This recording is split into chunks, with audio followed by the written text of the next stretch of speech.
যে সন্তানের জন্ম হয় নাই, যে সন্তানের নাম ঠিক করা হয় নাই, সেই সন্তানের নামে পিরোজপুরে জমি কেনা কমিটি হয়ে গেছে, সেই সন্তানের নামে নওগাঁতে কমিটি হয়েছে, চাপাইয়ে কমিটি হয়েছে, বিভিন্ন কমিটি হয়েছে। ডক্টর ইউনূস তিনি নিজে স্বীকারোক্তি দিয়েছেন ফিনান্সিয়াল টাইমসে, ছেলেরা বলেছে, ছাত্ররা বলেছে যে আমরা আমাদেরকে কে চিনে, জনগণ আমাদেরকে কে ভোট দেবে। আমি বলেছি না, তোমাদের সবাইকে চিনে, সবাই তোমাদেরকে ভোট দেবে। এদেরকে আজকে রাজনীতির মাঠে যে ঠেলে দিলেন, এদের জীবন জীবিকা কি হবে, এটা তো আজকে এরা ঝুঁকির মধ্যে পড়লোই। তো আজকে এই বাচ্চাদেরকে এইসব কিংস পার্টি টার্টি না দিয়ে কিং নিজেই যদি আসতেন, একটা পার্টি করতেন, আমরা বলতাম কিং ক্যানট ডু রং, আপনি আসতেন, আমরা আপনাকে সম্মান করতাম, আপনি একটি রাজনৈতিক দল করতেন, আমরা ইলেকশনের মাঠে যাইতাম, ইলেকশনের মাঠে গিয়ে আমরা সবাই সম্মানের সাথে আলাপ আলোচনা করতাম। তো বিএনপি কিংস পার্টি, হ্যাঁ, বিএনপি রাষ্ট্রপতি জিয়াউর রহমানের হাত ধরে তৈরি হয়েছিল, এবং আপনি জানবেন যে বিএনপি তৈরি হয়েছিল রমনার বটমূলে একটি সাংবাদিক সম্মেলনের মাধ্যমে বিএনপির ওপেনিং হয়েছিল, এবং বিএনপির সেন্ট্রাল কমিটি হওয়ার পরে ৭৫ সদস্য বিশিষ্ট কমিটি হয় 1978 সালের 1 সেপ্টেম্বর, এবং তারপরে অন্যান্য জেলা কমিটি, থানা কমিটি এগুলো হয়। তো আমি আজকে 3টার সময় আমি এসএ টিভির একটা নিউজ অ্যানালাইসিস বলে একটা অনুষ্ঠান আছে, ওটাতে ছিলাম। তো আমাকে যখন লাইভ দেখাচ্ছিল আর কি, তো ওখানে শুনছিলাম যে নওগাঁ থেকে একটি বিশাল মিছিল এসেছে, ইয়ে নিয়ে, কি বলে, ব্যানার নিয়ে। মানে আমরা গত 50 বছর ধরে যে বক্তব্যটা শুনি আর কি, অমুক ভাইয়ের নেতৃত্বে একটা বিশাল মিছিল এসছে, এইরকম, তাকে করতালি দিয়ে স্বাগত জানান। আমার বক্তব্যটা হলো যে পার্টির জন্ম হয় নাই ওই সময় পর্যন্ত, 3:20 পর্যন্ত, তো তার নওগাঁ থেকে লোক এসছে, পিরোজপুর থেকে, পিরোজপুরের ডিসি বাস রিকুইজিশন বা বাস অধিগ্রহণ করে লোক পাঠানোর ব্যবস্থা করেছেন। আমি বিএনপি যদি আগামীকালকে বা আগামী সব মাসে একটা সমাবেশ করতে চাই, তাইলে পিরোজপুরের যে জেলা প্রশাসক, ও কি আমাদেরকে 10টা বাস রিকুইজিশন করে লোকজন ঢাকায় আসার ব্যবস্থা করে দিবে? আর বিএনপি রাষ্ট্র ক্ষমতায় থেকে জিয়াউর রহমান যে রাজনৈতিক দলটি করেছিলেন,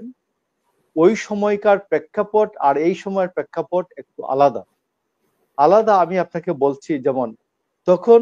আওয়ামী লীগ অ্যাবসেন্ট, আওয়ামী লীগও নাই, আওয়ামী লীগকে গড় থেকে এনে পালকি পাঠিয়ে আনতে হয়েছে 75-এর 7ই নভেম্বরের পরে বা 75-এর পরে, পট পরিবর্তনের পরে আওয়ামী লীগও রাজনীতিতে ছিল না, অন্যান্য রাজনৈতিক দলগুলি ম্রিয়মান একেবারেই। তো সেই অবস্থায় বাংলাদেশের রাজনৈতিক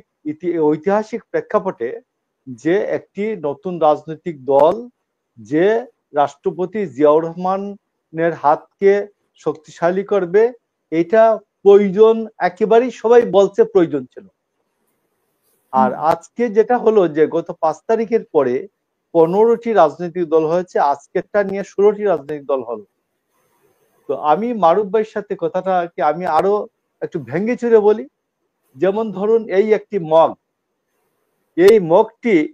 আমি চাই এই পানির গুণগত পরিবর্তন, পানিটার গুণগত পরিবর্তন, ফুটানো পানি দিবেন, অথবা একটু মিনারেল ওয়াটার দিবেন, অথবা বিশুদ্ধ পানি দিবেন। আপনি পানি না দিয়ে বারবার খালি শুধু একটার পর একটা মগ দিয়ে যাচ্ছেন। তো আজকে নিয়ে 5 তারিখ থেকে 16টা মগ আসলো, এখানে পানি নাই।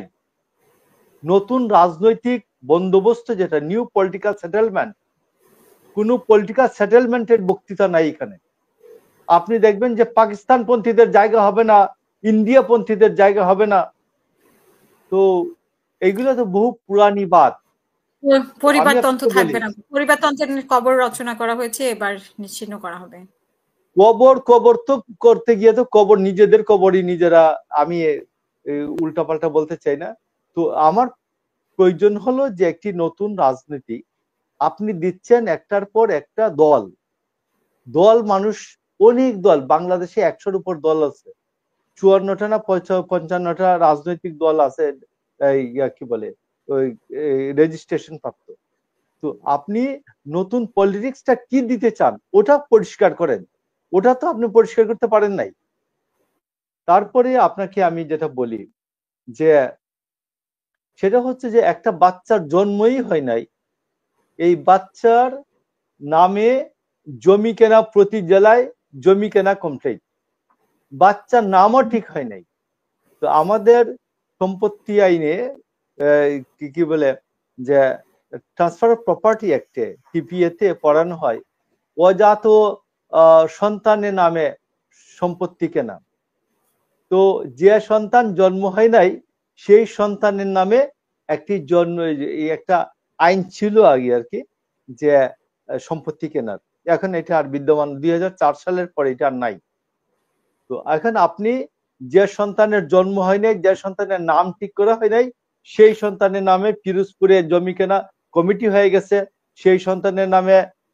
নওগাঁতে কমিটি হয়েছে চাপাইয়ে কমিটি হয়েছে বিভিন্ন কমিটি হয়েছে তো আজকে যে আমি আপনি বলি কমিটিটা আমার মনে হয় নাগরিক কমিটির কথা আপনি বলছেন যে নাগরিক কমিটি হয়েছে ওদের দলের নামে কি কমিটি হয়েছে কোনো জাতীয় নাগরিক পার্টি আজকে যে লোকজন আসলো বিভিন্ন জায়গা থেকে ওরা কাদের কোথায় আসছে তো এরা তো এই নাগরিক পার্টির কি জাতীয় নাগরিক পার্টির আমার কথা হলো যে যে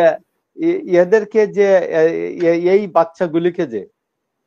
এদের জীবন ঠিক হয় নাই জীবিকা ঠিক হয় নাই পেশা ঠিক হয় নাই এদের আয় ইনকামের ব্যবস্থা ঠিক হয় নাই এরা এই বিয়ে শাদী করে কিভাবে জীবন জীবিকা করবে পেশা কি হবে এইগুলা ঠিক হয় নাই এদেরকে আপনি রাজনীতিতে ঠেলে দিলেন